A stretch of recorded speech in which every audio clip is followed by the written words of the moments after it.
갤럭시 S23 울트라 그리고 아이폰 14 프로 맥스 카메라 비교입니다. 14 프로와 맥스는 카메라가 동일하죠. 지금부터는 줄여서 14 프로라고 이야기하겠고요. S23 울트라는 줄여서 울트라라고 하겠습니다. 이번에 2억 화소가 들어갔는데요. 보실 내용이 많습니다. 일단 촬영본부터 확인해 보시고 영상 말미에 짧게 정리해 보는 시간 갖도록 하겠습니다. 샘플 사진과 영상 부분만 대략 40분 가까이 되니 천천히 따라와 주시고요.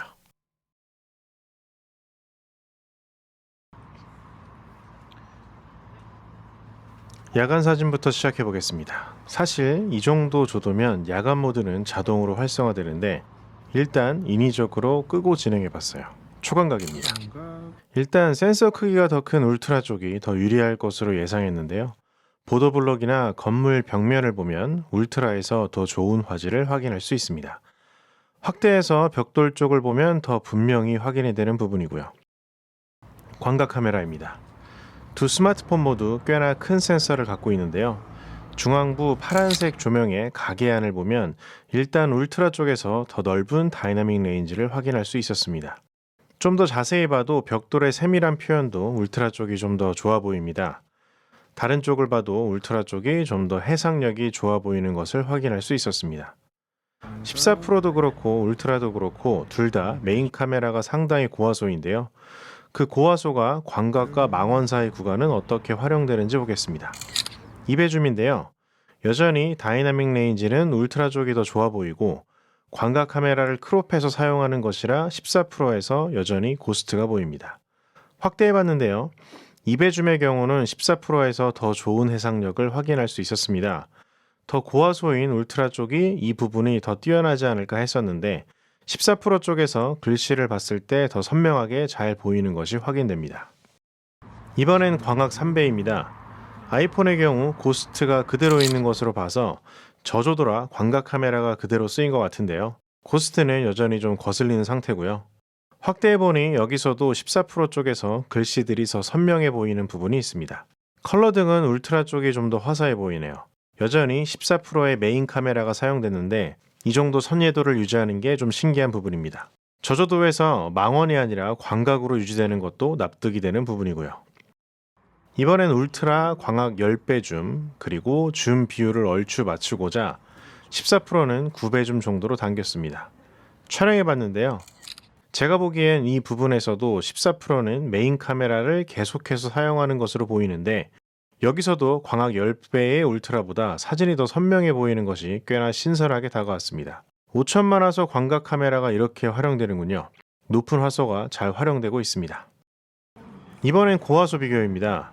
아이폰은 가장 높은 화소를 위해 로우를 활성화, 울트라는 2억 화소 세팅입니다.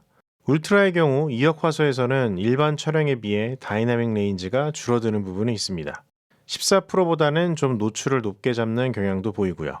그래도 비교적 광이 있는 쪽을 자세히 보겠습니다. 14 프로 로우의 경우 화질이 상당히 좋다는 이전 리뷰들을 봤었는데 여기서 다시 한번 확인이 되는 부분입니다. 2억 화소의 울트라보다 좋은 선회도를 보여줍니다. 다른 쪽도 확인해보면 벽돌의 모양이 14 프로 쪽이 더 자연스럽습니다. 이번엔 5000만 화소 길이의 비교입니다. 울트라의 경우 픽셀이 비닝되면서 저조도에 좀 더 유리한 모드일 것으로 예상했었는데요. 일단 저조도에서 2억 화소나 5000만 화소나 화질은 비슷해 보였습니다. 상대적으로 14 프로의 5000만 화소 화질의 우수함을 확인할 수 있었습니다. 이런 이유로 사진의 경우 9배, 10배도 쓸만하게 만들어주는 것 같습니다. 저조도에서는 이런 결과가 나왔는데요. 광량이 충분할 때의 상황도 이후에 다시 확인해 볼게요. 울트라의 경우 엑스포트 로우 모드에서 5000만 화소 촬영이 가능합니다. 가능한 노출을 비슷하게 맞춰 한번 촬영해 봤습니다. 결과는 크게 다르지 않았고요. 고화소 야간 촬영의 경우 화질이며 사진의 관용도며 14 프로 쪽이 더 괜찮아 보였습니다. 이번엔 야간 모드를 활용해 봤습니다. 1초, 2초 장노출입니다. 일단 일반 모드보다 확실히 화질이 좋아 보이는 것이 눈에 띄고 14 프로는 실제 눈으로 보는 것과 비슷하게 울트라는 좀 더 화사해지고 살짝 과장된 느낌이 있습니다. 자세히 보면 울트라 쪽이 좀 더 매끈하게 촬영된 듯한 모습이고요. 14 프로는 노이즈보다는 디테일을 살리는 것 같은 모습, 갤럭시는 노이즈 처리에 좀 더 우선하는 것으로 보입니다. 광각으로 넘어왔습니다. 14%는 야간 촬영을 하면 디테일이 더 많아져 살짝 거친 느낌이 들고 울트라는 확실히 화사하게 찍히는 면이 있습니다. 다만 둘 다 좀 인위적인 느낌을 지울 수는 없네요. 둘 다 화질은 좋지만 지향점이 매우 다릅니다. 2배줌입니다. 고화소 메인 카메라를 어떻게 활용하는지를 보기 위함인데요. 같은 장소지만 결과물이 참 다르네요. 계단 앞 메뉴판을 보면 14% 쪽에 글씨가 좀 있구나 하는 모습이고 울트라 쪽은 많이 지워진 것이 보입니다. 노이즈 리덕션 레벨 정도 차이가 꽤 큰 것을 확인할 수 있습니다. 일단 오른쪽에 물고기 간판의 글씨는 14% 쪽이 더 선명해 보이네요. 3배 광학줌인데요. 둘 다 모든 화각에서 야간 모드를 사용할 수 있기 때문에 이 정도 조도는 충분히 좋은 화질로 촬영할 수 있습니다. 좀 더 자세히 보면 사실 이번의 경우도 14%는 망원 카메라가 선택된 것인지 광각 고화소를 그대로 쓰고 있는 것인지 다소 모호한 부분이 있지만 결과물에 있어서는 믿고 써도 될 것 같습니다. 여전히 간판과 메뉴판 글씨는 14% 쪽이 더 잘 보입니다. 이번엔 14% 9배 줌, 울트라 광학 10배 줌인데요. 울트라의 경우 야간 모드에서는 10배까지만 사용이 가능합니다. 이번에도 흥미로운 결과인데요. 14%의 간판이 더 선명해 보입니다. 고화소 메인과 망원 카메라의 조합으로 이런 결과물을 만들어내는 것 같은데 10배 광학에 비빌 수 있는 게 꽤나 흥미롭습니다. 추가로 14%는 로우 촬영에서도 모든 화각에서 야간 모드를 사용할 수 있습니다. 한 장만 찍고 넘어가 볼게요. 14%의 망원이 흥미로운 부분이 있어 이번엔 10배를 넘어가는 부분에 있어서도 또 어떨까 궁금했습니다. 영상은 울트라 쪽 10배 줌이 확실히 화질이 좋은데 사진의 경우는 오히려 14% 쪽이 더 괜찮아 보였거든요. 최대 감각에서부터 시작하면 이 정도 줌이 되는 겁니다. 세상 참 좋아졌어요. 9배 10배입니다. 이전보다 좀 더 저조도 상황인데요. 이 경우는 확실히 울트라 쪽이 화질이 더 좋아 보였습니다. 그러니까 적당히 조명이 있는 야경 촬영의 경우 14% 쪽이 더 좋을 수도 있고 광량이 충분하지 않을 때는 울트라의 광학 10배가 더 유리한 것 같습니다. 아이폰의 최대 줌 15배, 그리고 얼추 화각을 비슷하게 맞춰 울트라 18배입니다. 줌을 당길수록 울트라 광학 10배가 더 괜찮아 보였는데요. 좀 어둡게 찍히긴 했지만 울트라에서 벽돌 디테일이 좀 더 보입니다. 방향을 돌려봤고요. 15배, 30배입니다. 확실히 차이가 보이는 장면이었는데요. 일단 울트라 쪽에서는 2017이 보입니다. 울트라가 좀 그림 같은 모습을 보여주긴 하지만 어쨌거나 더 저조도인 상태에서 최대 망원은 울트라의 광학 10배 줌이 더 많은 것을 보여줍니다. 아마도 이역화소도 도움을 주는 부분이 있겠죠. 저조도에서 4K 30프레임 영상입니다. 울트라의 경우 광각 카메라가 센서도 좋아지고 손떨림 보정기구도 향상됐다 정도는 알고 있는 상태에서 진행했습니다. 우영우김밥 촬영지인데요. 일단 울트라 쪽이 상대적으로 노출이 좀 더 밝게 14% 쪽이 눈에 보이는 것과 비슷한 정도로 촬영이 됩니다. 일단 기존에도 그랬었는데 울트라 쪽에서 야간시 잔상이 좀 더 보이긴 했었습니다. 일단 이 부분에서 크게 화질 차이는 보이지 않았는데요. 보도블록 쪽을 보면 가만히 있을 때는 괜찮은데 움직임이 발생하면 울트라 쪽에서 이유는 정확히 모르겠지만 많이 뭉개지는 장면들이 보입니다. 방향을 좀 바꿔서 강한 조명이 있는 쪽으로 움직여 봅니다.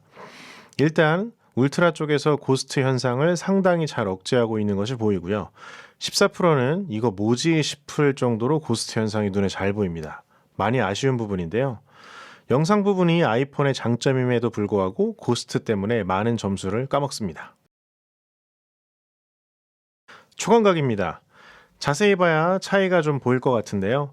사진에서는 울트라 쪽 초광각이 저조도에서 좀 더 좋아 보였는데 영상에서는 비슷해 보이는 듯 하다가 움직임이 발생하면 울트라 쪽이 이상할 정도로 노이즈가 발생하고 픽셀의 형태가 이상해 보입니다.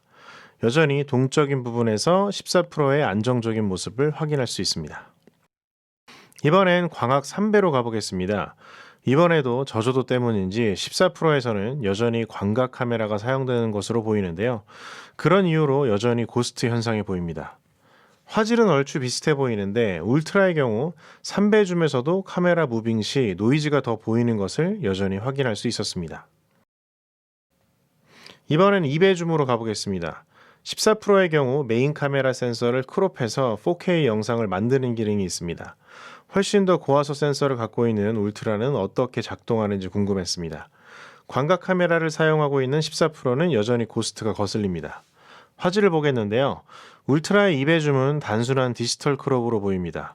고화소의 장점을 활용했으면 어땠을까 하는 부분이고요. 14%의 경우 디지털 크롭이 아닌 센서단에서 크롭되는 것이라 4K 해상도 촬영이 됩니다. 3배줌이 애매할 때 2배줌도 편하게 쓸 수 있을 것 같습니다. 화각이 다르기 때문에 울트라 광학 10배, 14% 9배줌 정도로 맞췄는데요. 영상에서는 울트라의 광학 10배가 확실히 화질이 좋아 보입니다. 사진과는 다르게 14% 영상에서는 고화소가 활용되지는 않는 것으로 보입니다.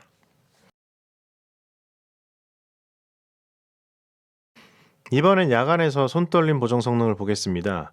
정말 대충 들고 촬영하고 있었는데요. 기존 갤럭시들은 직진할 때 안정적이고 아이폰은 움직임을 잘 표현하는 특징이 있었습니다. 일단 울트라의 경우 손떨림 보정과 별개로 노출 기전이 하이라이트 우선으로 보입니다. 무슨 말이냐? 하이라이트 부분이 날아가지 않게 노출을 자동으로 조절한다는 것입니다. 그런 이유로 강한 조명이 있을 때 노출을 낮춥니다. 언뜻 다이나믹 레인지가 좋아졌다고 착각할 수 있겠죠. 일단 울트라의 경우 잔상 효과는 줄었지만 사진과는 다르게 노이즈가 꽤 보입니다. 울트라의 경우 크롭 비율이 좀 더 큰데요. 덕분에 좀 영상이 안정적으로 보이는 부분이 있습니다. 광각입니다. 여전히 아이폰은 고스트 현상이 거슬립니다. 광각은 둘 다 야간에서도 꽤나 깨끗한 이미지를 보여주는데요. 영상의 잔상은 14%에서 더 보입니다. 울트라의 메인 카메라 손떨림 보정 기구가 좋아졌다고 하는데 체감되는 장면이었습니다. 좀 더 저조도 상황인데요. 모션이 있을 때 울트라에서 노이즈가 더 보이는 것이 여기서도 확인됩니다. 3배줌인데요. 여기서도 울트라의 경우 영상에서 하이라이트 우선으로 세팅된 것이 보입니다. 장점은 하이라이트 디테일을 볼 수 있지만 노출이 급격히 변하기도 합니다. 14%의 경우 적당히 하이라이트가 날아가도 노출은 크게 변하지 않고 안정적으로 촬영이 됩니다. 망원에서 영상 잔상은 14% 쪽이 더 좋습니다. 추가로 울트라에서는 움직임이 있을 때 노이즈가 도드라져 보입니다. 4K 60p로 넘어왔습니다. 기존의 아이폰의 경우 30p로 찍나 60p로 찍나 화질 차이가 크게 없는 것이 특징이었고 갤럭시의 경우 30p 촬영에 비해 60p에서 화질이 떨어졌었는데요. 초광각부터 시작해 보겠습니다. 일단 계속해서 공통적으로 나타나고 있는 것인데 울트라의 경우 움직이면서 촬영할 때 노이즈가 도드라져 보이는 특징이 있습니다. 자세히 보면 초광각에서도 14%가 좀 더 깨끗한 이미지를 그리고 강한 조명에서 하이라이트도 좀 더 잘 유지하고 있는 모습입니다. 광각입니다. 일단 적당히 조도가 있는 경우는 둘 다 굉장히 깨끗하게 촬영이 됩니다. 추가로 울트라의 광각 손떨림 보정은 상당히 안정적입니다.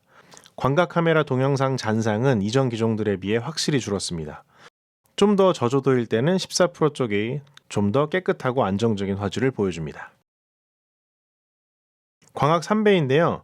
일단 보도블록 디테일은 울트라 쪽이 더 좋아 보이지만 잔상이 덜하고 좀 더 매끈해 보이는 쪽은 14%입니다. 한 번씩 고스트가 눈에 거슬리네요. 요즘 조명이 예쁜 가게들이 많은데 많이 아쉬운 부분이죠. 이건 그냥 보고 지나가는 것인데요. 14% 2배, 울트라 10배입니다. 다시 말씀드리지만 14%는 메인 카메라를 크롭해서 4K 촬영이 가능합니다. 메인 카메라 사용이라 저조도 화질이 꽤 괜찮습니다. 울트라 10배 줌은 핸드헬드로도 안정적인 촬영이 가능한 수준이라 여러모로 유용합니다. 다만 울트라에서 영상 촬영 시 움직임이 있을 때 발생하는 노이즈는 문제가 있어 보이네요.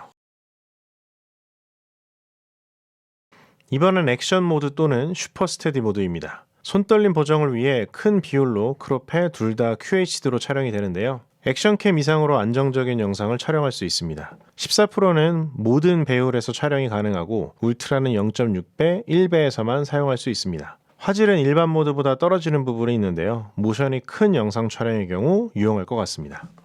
뛰기 시작했습니다. 둘 다 확실히 손떨림은 잘 잡아주고 있습니다. 화질은 14% 쪽이 더 좋아 보이네요. 1배에서도 14% 쪽이 좀 더 니트해 보이는데요. 울트라 쪽에서 좀 울렁거리는 듯한 특징도 보입니다. 14% 2배입니다. 되긴 하지만 야간에서는 화질이 많이 안 좋습니다. 14% 액션 모드 3배 줌인데요. 2배, 3배는 야간에서는 화질이 좀 아쉽지만 주간에서는 꽤 기대가 되는 부분입니다. 울트라에서는 8K 동영상 촬영이 가능합니다. 이전과 다르게 크롭이 없는데요. 워낙 고화소 센서다 보니 8K도 픽셀을 4개씩 비닝하게 됩니다. 저조도 촬영인데요. 걷는 정도에서는 손떨림 성능도 괜찮아 보입니다. 이와 같이 강한 조명이 있을 때는 하이라이트 유지를 위해 노출이 급격히 떨어지는 것을 볼 수 있습니다. 14%는 노출 변화가 크지 않습니다. 확대해 봤는데요. 울트라의 경우 야간에서는 4K 촬영을 추천합니다. 14%의 4K가 오히려 더 해상력도 좋고 깨끗하게 촬영됩니다.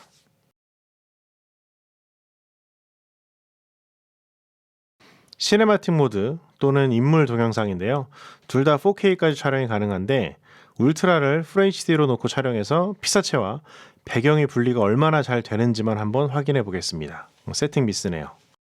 일단 14%의 경우 정확도와는 별개로 일정 조도 이하에서는 작동이 안 되는 경우가 있습니다. 울트라는 거의 대부분의 상황에서 잘 작동이 되고 있었습니다.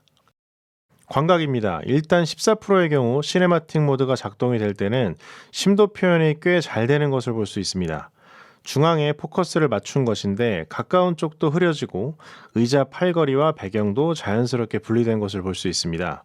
14%의 경우 근거리도 자연스럽게 흐리는 것이 실제 카메라 렌즈의 특성을 꽤나 비슷하게 구현하고 있습니다. 3배 줌인데요. 역시나 특정 조도 이하는 작동이 안 되는 경우들이 있습니다. 일단 작동이 되기 시작하면 꽤나 그럴듯하게 표현이 되지만 안 되는 경우도 많이 있었습니다. 3배 줌에서는 피사체 분리의 정확도는 울트라 쪽이 좀 더 좋은 것으로 보였습니다. 이번엔 인물 사진입니다. 일단 둘 다 의자와 배경을 꽤 깔끔하게 분리하고 있는 것이 확인됩니다. 심도 표현의 경우 배경은 울트라에서 좀 더 흐리게 보여주고 있는데요. 실제 광학 렌즈에서는 그런 경우 의자 왼쪽도 같이 흐려져야 자연스러운 것인데 그런 특징이 14%에서는 잘 보입니다. 의자의 빈틈 사이로 뒷배경도 적당히 잘 흐려진 것이 보이는데요. 둘 다 완벽하진 않지만 그래도 이젠 이 정도 세밀함도 표현되고 있습니다. 좀 더 다양한 거리로 배치되어 있는 피사체를 촬영해 봤습니다. 일단 가장 먼 뒷배경의 흐림 정도는 비슷해 보이는데요. 14% 쪽에서 거리 차이가 있는 나무들의 흐림 정도가 좀 더 다양하게 표현되는 것이 보입니다. 3배 줌의 경우는 일단 울트라 쪽의 화질이 더 좋아 보입니다. 더 큰 센서 덕분인 것 같습니다. 이 정도 피사체는 둘 다 깔끔하게 촬영됩니다. 다른 장면도 한 번 더 촬영해 봤는데요. 근거리 표현에 대한 차이는 보이지만 두 기기 모두 잘 표현됩니다.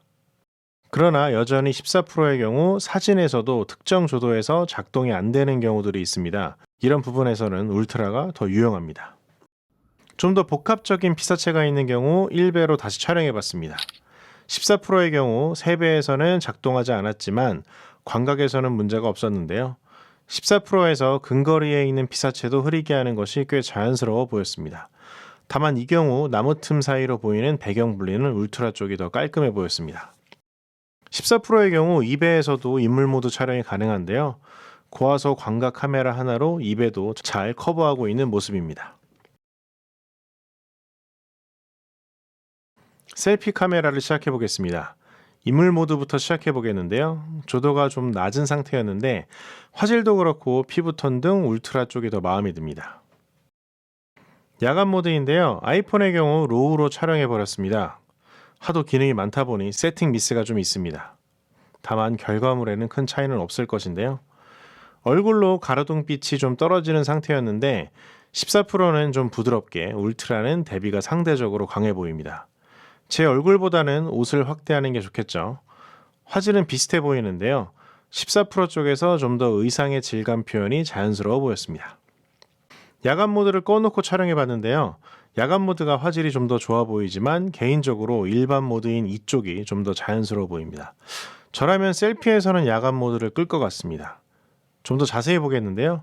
야간 모드와 유사하게 일반 모드에서도 14% 쪽이 더 화질도 좋고 자연스러워 보이는 부분이 있습니다. 인물 모드 동영상인데요. 둘 다 4K를 지원합니다. 일단 동영상의 경우 전반적으로 14% 쪽이 좀 더 깨끗하게 보입니다. 호불호 차이는 있겠지만 화각의 경우 14%가 좀 더 여유 있습니다. 셀피 일반 동영상도 촬영해 봤는데요. 일단 화질 차이가 꽤 보입니다. 저조도에서 울트라의 경우 컬러 노이즈도 많이 발생했습니다. 이와 같은 역광 상황에서도 얼굴을 보면 14%에서 더 넓은 다이나믹 레인지를 확인할 수 있습니다. 이번엔 4K 60p인데요. 화질 차이가 더 크게 보입니다. 복합광 상황에서도 한번 확인해 보시고요. 그리고 저조도 1대입니다. 어두워서 좀 답답하지 않으셨을까 싶은데요. 드디어 주광입니다. 바람이 좀 부는 날이었고요. 겸사겸사 마이크 성능도 확인해 보겠습니다. 자, 동영상, 셀피 동영상부터 한번 보겠습니다. 지금 야외고 저기 펄럭거리는 거 보이죠? 바람이 좀 부는 날이에요. 그렇게 보시면 되고요. 4K 30p부터 한번 시작을 해보겠습니다. 4K 30p. 자, 먼저 순광일 때부터 한번 볼게요. 순광일 때.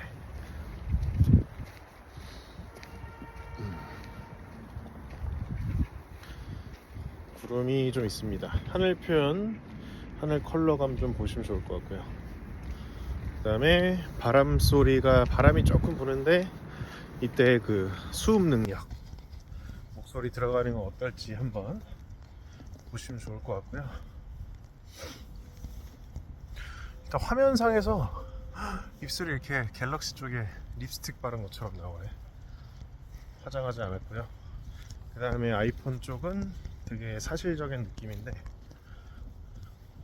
피곤해요. 피곤함이 너무 얼굴에 묻어나. 그대로 나와. 너무 적나라하게. 자, 그 다음에 역광 한번 보겠습니다. 역광 상황. 순광, 역광. 순광, 역광. 아이폰은 이제 영상도 사진처럼 실시간으로 HDR 동영상 촬영을 하잖아요. 여러 장 촬영해서. 그래서 그런 장점을 좀 볼 수가 있습니다.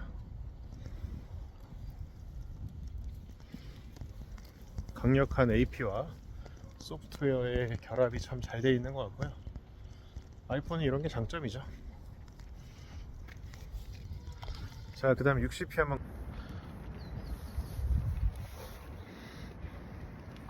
지금 보니 방금 아이폰은 24p를 찍었습니다. 24p나 30p나 뭐 그냥 움직임이 조금 끊어질 수는 있어요. 아이폰에 그냥 비슷하다 봐주시면 될 것 같고요. 자, 60p 촬영하고 있는데 역광 이렇게 촬영하고 있습니다. 순광. 그냥 좀 더 뜯어봐야 될 것 같긴 한데요. 예전에 한 22까지만 해도 이제 갤럭시 같은 경우는 30p랑 60p 화질 차이가 되게 컸거든요. 4K가 아닌 것 같은 2.7K인데 4K라고 뻥치는 것 같은 그런 화질이었는데 뭐 이번에는 좀 비슷하지 않나 싶어요. 4K끼리 30이나 60이나. 아이폰은 원래 30p를 찍나 60p를 찍나 거의 똑같은 화질을 원래 보여줬고요. 그런 차이점들을 좀 더 뜯어보겠습니다. 정말로 그게 그런가. 일단은 제가 판단하기로는 그런데. 자, 지금 땅이 고르지 않은 곳을 막 걸어보고 있고요. 여러가지 상황 한번 촬영해보고 있습니다.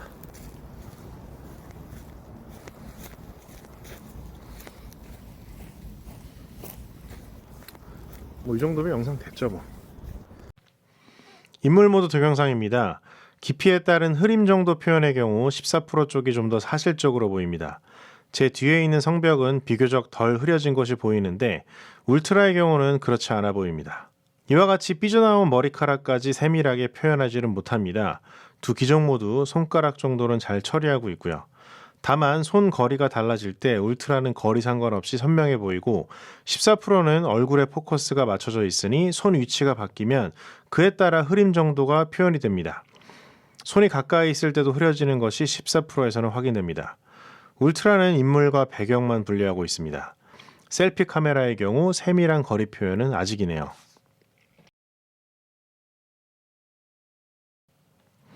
셀피 사진입니다. 역광부터 시작해 보겠는데요. 여러 번 언급해왔지만 아이폰 특징은 미리 보기와 결과물 차이가 거의 없고 갤럭시는 촬영 후에나 HDR의 결과물을 볼 수 있습니다. 태양이 보이는 14%, 하늘이 하얗게 날아간 미리 보기의 울트라입니다. 인물 쪽이 더 밝아 보이는 것은 14% 쪽인데요. 어두운 영역의 노출을 많이 끌어올려서인지 옷의 노이즈가 좀 보입니다. 태양을 더 작게 보여주는 것은 울트라인데요. 촬영 후에 이런 결과물을 볼 수 있습니다. 이번엔 순광입니다. 사실 개인적으로 되게 사실적으로 보여주는 아이폰 셀피를 썩 좋아하는 편은 아닌데요. 특히나 순광 쪽 사진이 그렇습니다. 14%의 경우 오히려 역광처럼 빛을 등지고 찍는 것이 좀 더 낫지 않나 싶고, 울트라의 경우 전체적으로 좀 누렇게 사진이 촬영되네요. 셀피 카메라는 앱을 써야죠. 생 사진은 영 아닌 것 같습니다. 인물 사진입니다. 영상과 비슷한 결과인데요. 거리 표현은 14%가 더 우위에 있습니다. 후면 카메라 사진입니다. 복합광 테스트를 위해 이런 곳에 있는데요. 첫 촬영은 실패였습니다. 작게 볼 때는 모르겠지만 확대해 보니 14%는 성벽 쪽의 포커스가, 울트라는 그 뒤에 포커스가 맞아 있는데, 예전 같으면 이 정도 거리는 전체적으로 다 포커스가 맞을 텐데 센서가 커지다 보니 흐림 정도가 눈에 보이네요. 다른 날 날씨가 꽤 좋을 때 다시 나와봤습니다. 아마도 최고 화질에 가까운 결과물이 담겼을 것 같은데요. 살짝 따뜻하고 대비가 좀 더 강해 보이는 14%, 화배를 상대적으로 차갑게 잡는 울트라입니다. 이 정도 광량 차이는 둘 다 잘 표현해 줍니다. 두 기종 모두 초광각은 1200만 화소인데 색감은 지향점이 많이 다르지만 해상력 등은 비슷해 보입니다. 광각 카메라입니다. 두 기종 모두 픽셀 비능의 결과물일 텐데요. 여기서도 14% 쪽이 대비가 좀 강해 보입니다. 울트라의 깔끔한 사진도 괜찮아 보이네요. 1200만 사진이라 큰 차이는 사실 안 보이지만 그래도 14% 쪽에서 삼성이라는 글씨, 붉은색 벽돌, 그리고 교회 벽의 질감이 더 잘 살아 있습니다. 2배줌입니다. 고화소 광각 카메라의 활용을 보기 위한 부분이죠. 미세먼지도 없고 날씨가 확실히 좋은 날이었습니다. 14%의 2배줌은 따로 카메라가 있다고 생각하고 활용해도 될 것 같은 수준입니다. 벽돌에서 모아래가 좀 보이긴 하지만 이 정도 디테일이면 꽤 괜찮습니다. 울트라의 경우 2억 화소 센서를 달고 있는데 2배줌 정도는 뭔가 해줄 듯한데 고화소 센서의 장점이 여기서는 크게 보이지 않는 부분입니다. 3배로 오겠습니다. 화각이 좀 다르긴 하죠. 역시 화질이 크게 차이는 없어 보이지만 14% 쪽에서 빌라와 교회의 벽돌 질감을 더 잘 살려주고 있습니다. 자, 이번엔 울트라의 10배 아이폰 9배입니다. 얼추 피사체 크기를 맞춰봤습니다. 야간에서는 이 정도 배율은 오히려 14%가 더 좋게 보이는 경우도 있었는데요. 물론 저조도로 갈수록 울트라 쪽이 더 결과물이 괜찮았고요. 광량이 충분할 때는 역시나 광학 10배의 결과물이 우수했습니다. 그래도 광각 5천만 화소로 야간 사진에서 울트라의 10배와 어느 정도 비빌 수 있었다는 게 흥미로운 부분입니다. 확대하면 차이는 확실히 보이죠. 다른 장면도 한 번 더 촬영해봤습니다. 울트라 10배가 선명합니다. 14%의 경우 울트라 같은 10배 카메라는 없지만 그래도 기존 기종들에 비해 망원 촬영에 여유가 생겼습니다. 14% 최대 망원 15배입니다. 울트라는 30배로 확 당겨봤는데요. 여기서는 울트라의 경우도 고화소 광각 카메라를 함께 활용하는 것으로 보입니다. 울트라 10배에서는 안 보였던 디테일도 보이기 시작합니다. 초광각과 비교해보면 얼마나 당긴 건지 실감이 될 것 같은데요. 30배도 충분히 쓸만해 보입니다. 울트라를 거의 50배까지 당겨봤습니다. 화질이 좀 아쉽긴 하지만 그래도 이 정도로 당길 수 있다는 게 놀랍습니다. 14%도 고화소 카메라와 3배중 카메라로 이 정도 촬영이 가능하다는 게 꽤 신기한 부분입니다. 울트라는 한 30배 정도는 꽤 쓸만하고 아이폰도 10배 정도까지는 실사용에 문제가 없을 것 같습니다. 이번엔 고화소 비교인데요. 5천만 화소 비교입니다. 14%의 경우 로우 촬영에서만 사용이 가능합니다. 1차 확대입니다. 꽤 당긴 것인데 망원 카메라로 찍힌 것 같은 모습입니다. 한 번 더 당겨봤는데요. 14%가 전체적으로 더 선명해 보입니다. 울트라의 경우 렌즈 특성인지 확실하지 않지만 전체적으로 좀 뿌옇게 되는 것이 보입니다. 다른 쪽을 보겠는데요. 14%에서는 차량 번호판이 더 잘 보입니다. 이번엔 5천만과 2억입니다. 휴대폰의 2억 화소라 일단 숫자가 주는 놀라움은 있습니다. 1차로 확대했는데요. 울트라는 무슨 확산 필터를 쓴 것처럼 하이라이트 쪽이 빛이 번지는 게 보입니다. 많이 뿌옇게 보이네요. 일반 촬영에서는 안 보였던 것입니다. 더 많이 확대해 봤는데요. 4배나 화소가 많은 울트라의 2억 화소가 14%의 5천만 화소에 비해 그 숫자만큼의 해상력 차이는 확인하기 어려웠습니다. 차량 번호판을 보니 그래도 울트라에서 조금은 숫자가 명확하게 보이는 경우도 있었는데요. 이 정도면 울트라의 이역 화소가 아주 광량이 좋을 때만 해상력에서 약간의 우위에 있다 정도인데 전체적으로 필터를 씌운 것 같은 뿌연 느낌이 보였습니다. 역광 촬영인데요. 사실 카메라도 역광에서 고스트나 플레어가 발생합니다. 그 특징을 실제로 사진이나 영상에 활용하기도 하고요. 다만 14%의 경우 그 정도가 심한 편이고 울트라는 이 정도면 상당히 잘 억제하고 있다고 말할 수 있겠습니다. 14%는 전체적으로 푸른기가 많이 보이는데 고스트의 영향으로 보이고요. 울트라가 전체적으로 컬러도 잘 정돈되고 좋아 보입니다. 울트라는 5천만 화소, 14%는 로우 촬영인데요. 울트라의 경우 고화소 촬영 시 HDR 합성을 위한 사진 개수가 줄어드는 모양입니다. 태양의 크기가 일반 촬영보다 커지네요. 아이폰 차계적에서는 고스트에 대한 대비가 꼭 필요할 것 같습니다. 접사로 한번 가보겠습니다. 초광각부터 시작해 보겠는데요. 초광각의 경우 얼추 비슷한 거리까지 촬영이 되는 것 같은데 울트라 쪽이 그래도 좀 더 근거리 촬영이 되는 것으로 보입니다. 광각 카메라인데요. 울트라에서는 광각 카메라도 상당히 가까이 다가갈 수 있습니다. 차이가 꽤 나죠. 2배 줌인데요. 14%는 광각 센서가 크롭이 되니 좀 더 가까이 촬영되는 것으로 보입니다. 울트라는 상당히 근접 촬영이 됩니다. 3배 줌의 경우 14%는 일정한 거리 안에서는 광각으로 바뀌어 촬영이 됩니다. 접사 시 자동으로 카메라를 바꾸는 기능을 꺼놔도 3배 줌으로 바뀌게 되네요. 일단 망원에서도 그렇고 접사도 그렇고 광각으로 선택돼도 화질에 큰 손실은 없습니다. 울트라는 3배 줌으로 촬영이 가능하네요. 14%는 광각으로 접사하면 이 정도까지 가능합니다. 울트라 10배일 때 최단 거리로 이 정도 접사도 가능합니다. 마크로 기능은 울트라 쪽이 확실히 괜찮아 보입니다. 4K 30p 동영상입니다. 광량 차이가 좀 큰 곳에서 시작해 보는데요. 스마트폰 대부분이 사진에서는 이미지 여러 장을 합성해서 다이내믹 레인지를 넓게 확보하는데요. 그러한 기능이 영상에서도 작동하는 건 아직까지도 아이폰이 유일합니다. 그런 이유로 이처럼 광량 차이가 큰 곳은 14%가 유리합니다. 좀 더 자세히 보겠는데요. 근소한 차이지만 14%의 초광각이 좀 더 해상력이 좋아 보입니다. 광각 카메라입니다. 울트라의 경우 이전 기종과 비교해 광각 카메라는 확실히 개선된 것이 체감됩니다. 일단 광량 차이가 큰 경우 다이나믹 레인지에서는 14%가 유리한 것이 확인이 되는데요. 해상력에서는 울트라가 더 좋아 보입니다. 중앙의 빌라 쪽 벽면이 더 잘 표현이 되네요. 2배 줌입니다. 14%의 경우 광각 카메라 크롭이고요. 울트라는 디지털 크롭이 될 텐데 자세히 보니 그러한 특징이 더 잘 보입니다. 14%의 크롭 2배는 꽤 쓸만해 보이네요. 울트라는 2역 화소인데 이런 부분은 좀 아쉽습니다. 3배 줌입니다. 좀 더 자세히 보겠는데요. 14%에서 잔디밭이라거나 뒤쪽에서 멀리 보이는 건물들의 디테일이 더 잘 살아 있습니다. 10배 망원으로 가보겠습니다. 이날 미세먼지가 좀 있는 날이었다는 것 감안해 주시고요. 날씨가 좀 안 좋거나 미세먼지가 있으면 결과물 편차가 좀 크기도 하지만 그럼에도 불구하고 울트라의 10배 줌이 확실히 벽돌 질감을 잘 살려주고 있습니다. 울트라에서는 8K 고화소 영상 촬영이 가능합니다. 광량이 충분할 때 그 화질을 제대로 경험할 수 있는데요. 확실히 8K가 모든 것을 더 세밀하게 보여줍니다. 조도가 좀 부족할 때는 오히려 4K를 쓰는 게 이득일 수 있지만 광량만 풍부하다면 8K를 추천합니다. 이번엔 4K 60p와 손떨림 보정의 특성을 함께 보겠습니다. 이전 리뷰에서도 여러 번 언급해온 사실인데요.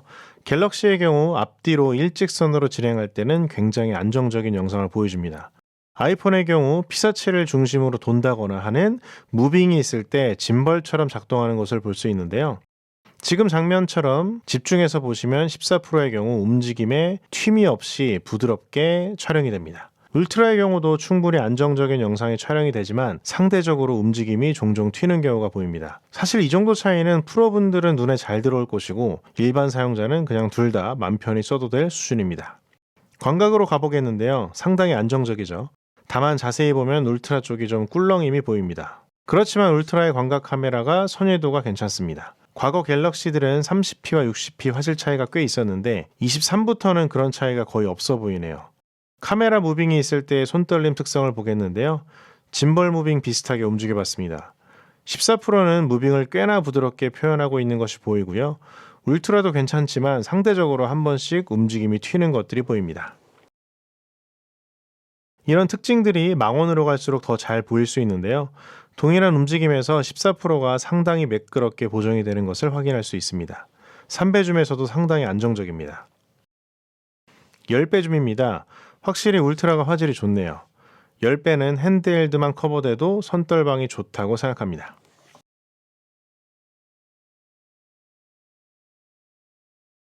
광각 시네마틱 모드 인물 동영상입니다. 울트라의 경우도 인물 동영상 모드가 상당히 좋아졌습니다. 거리에 따른 흐림 정도가 잘 표현되고 있어요. 다만 거리에 따른 심도 표현은 14%가 좀 더 세밀하게 보여줍니다. 이 장면을 보면 검은색 벽돌 쪽의 흐림은 14%에서만 확인이 됩니다. 3배 줌인데요. 울트라도 이런 부분이 기존에 비해서 더 세밀하게 표현이 됩니다. 다만 거리에 따른 흐림의 정도는 14%가 좀 더 다단계로 보여주는 것으로 보입니다. 그런 이유로 좀 더 입체적인 모습인데요. 포커스가 이동하는 모습을 한번 보겠습니다. 아직은 완벽하진 않지만 꽤나 실제 카메라와 비슷하게 작동하는 모습입니다. 인물 사진입니다. 거리감을 쉽게 확인할 수 있는 피사체를 골라봤고요. 셔터를 눌러봤습니다. 둘 다 포커스가 맞은 부분을 심도 표현으로 잘 강조하고 있는데요. 일단 이 장면만 봤을 때는 다른 사진들에서도 본 것처럼 좀 더 세밀한 깊이 표현은 14% 쪽이 더 잘 보여준다고 판단됩니다. 14%는 2배 줌에서 인물 모드가 작동됩니다. 한 장 확인하고 넘어갈게요. 비슷한 구도로 하고 3배 줌을 촬영해 봅니다. 광각과 비슷하게 여기서도 14%가 깊이 표현은 좀 더 세밀하게 되는 것이 보입니다. 다른 장면을 촬영해 봤는데요. 이것도 비슷한 결과물을 확인해 볼 수 있었습니다. 일단 깊이를 더 세밀하게 보여주는 것은 14%인데 그래도 울트라의 경우는 저조도 인물 촬영에서 좀 더 장점이 있다고 정리할 수 있겠습니다. 마지막으로 액션 모드인데요. 아이폰을 30p, 울트라를 60p로 동일 조건으로 촬영하지는 못했습니다. 옵션 믿습니다. 인정합니다. 그럼에도 불구하고 둘 다 손떨은 훌륭하게 잡고 있는데요. 결과물을 보겠습니다. 계단을 뛰어내려가도 안정적인 영상을 보여주는데요. 야간 영상도 그렇지만 좀 더 안정적인 결과물은 14% 쪽입니다. 화질도 14% 쪽이 좀 더 우수하고요. 주광에서는 둘 다 이 정도 화질이면 괜찮다고 생각합니다. 광각입니다. 전체적으로 14% 쪽이 영상이 좀 덜 튑니다. 14%는 2배 줌에서도 촬영이 가능합니다. 마구 뛰어도 이 정도 손떨림 보정이 됩니다. 마지막으로 14%의 3배 줌 액션 모드입니다. 뛰는 게 이 정도면 걸을 때 촬영해보면 훨씬 더 안정적일 것 같습니다.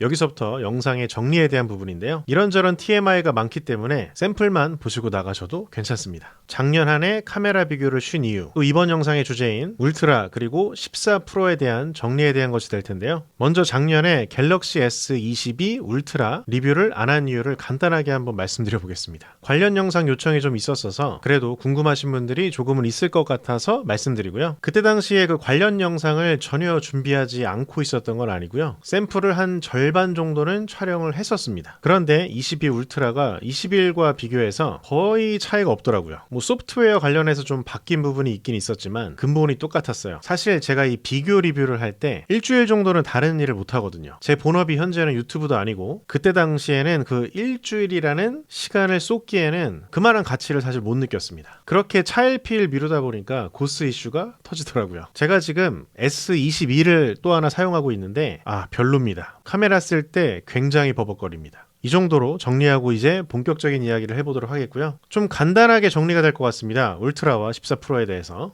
울트라 좋습니다. 일단 카메라 전체적으로 좋아요. 다른 기종과의 확실한 차별점이라 하면 망원 카메라 정도가 될 것 같습니다. 갤럭시 이전 기종들과 직접 비교해보진 않았지만 이역 화소가 망원 카메라에도 좀 도움이 되는 것처럼 보였습니다. 게다가 좀 긍정적인 효과도 있잖아요. 그 딸배 헌터님이라는 분도 그 울트라를 쓰고 계시던데 그런 긍정적인 효과도 있기 때문에 좋다고 생각합니다. 영상 부분도 좋아진 부분들이 보였습니다. 기존에 제가 여러 번 지적했던 4K 30p와 4K 60p의 영상 화질 차이가 이제는 거의 없는 것 같았습니다. 다만 야간에서는 좀 문제점처럼 보이는 것을 발견했는데 가만히 있을 때는 괜찮다가 무빙이 있을 때는 굉장히 이상한 노이즈가 많이 발생을 하더라고요. 이미 여기까지 영상을 보신 분들은 그 관련 영상들 많이 확인을 하셨겠죠. 일부 그렇지 않은 경우도 있지만 뭐 전체적으로 봤을 때는 여전히 아이폰에 비해 좀 부족합니다. 그래도 포인트 하나 찝어서 더 칭찬해주고 싶은 게 있었는데요. 고스트 현상을 굉장히 잘 억제하고 있더라고요. 2억 화소는 솔직히 좀 잘 모르겠습니다. 망원에는 좀 도움이 되는 것 같은데 이게 14%랑 비교해보니까 알겠더라고요. 물론 광량이 아주 좋은 주광에서는 차이가 좀 보였지만 대부분의 경우에 또 저조도로 갈수록 오히려 14% 쪽에 5천만 화소가 화질이 더 좋게 보였습니다. 14%는 일단 고스트의 문제가 너무 명확해 보이죠. 개선될 조짐이 사실 몇 년째 보이질 않고 있고요. 전체적인 영상 품질과 관련해서는 스마트폰 중에 단연 최고라고 말할 수 있을 텐데 고스트가 점수를 많이 깎아먹습니다. 고스트만 빼면 영상 부분에서는 원탑이다라고 정말 가감없이 말할 수 있을 텐데 말이죠. 14%의 5천만 화소는 굉장히 인상적이었습니다. 저도 이번 테스트를 통해서 더 확실히 특징을 좀 파악하게 됐는데요. 일단 주광에서 날씨가 정말 좋을 때를 빼고는 2억 화소보다도 해상력, 뭐 전체적인 화질 뭐 다 더 좋았습니다. 게다가 고화소 카메라가 하나 들어간 걸로 망원에서 굉장히 다양하게 또 활용이 되고 있었죠. 2배줌은 카메라가 하나 더 있다고 생각해도 될 정도고 심지어 10배에서도 사진이 나름 쓸만했습니다. 저조도에서는 뭐 울트라보다 좋은 경우도 있었고요. 고화소 센서 하나로 사진 퀄리티가 전체적으로 많이 상승했더라고요. 15가 기대되는 이유입니다. 여기서 배율이 더 높은 망원 카메라가 들어가면 또 흥미로운 실험이 될 것 같습니다. 그리고 개인적으로 시네마틱 모드 가장 애용하고 있는데요. 갈수록 기대가 되는 기능이고요. 울트라의 경우는 이러나 저러나 아직까지는 망원 카메라가 독보적으로 보이고요. 아이폰은 스펙에 비해서 항상 기대 이상을 해주는 뭔가가 있습니다. 고스트만 빼고요. 대충 이 정도 정리할 수 있을 것 같고요. 사람이 하는 일이라 요즘 AI가 정말 굉장히 이슈던데 사람이 하는 일이라 여기저기 오류가 좀 있을 수 있습니다. 너그럽게 봐주시면 좋을 것 같고요. 이 영상 만드는 게 정말 보통 일이 아닌데 제 영상을 봐주시는 분들과의 의리로 정말 꾹 참고 영상을 만들었습니다. 종종 기다린다는 댓글들을 봤었는데요. 그 댓글들 때문에 이 영상도 결국 만들게 된 것 같습니다. 그래도 힘들게 만들었으니까 부족하긴 하지만 힘들게 만들었으니까 많이 봐주시면 좋을 것 같고요. 영상이 괜찮다면 많이 퍼뜨려 주시면 더욱더 감사할 것 같고요. 열심히 만들었는데요. 조회수는 분명히 큰 동기부여가 됩니다. 조회수가 또 잘 나와야 다음 영상도 만들어지겠죠. 긴 영상 여기까지 와주신 분들 정말 감사드리고요. 다음에 또 뵐게요. 안녕.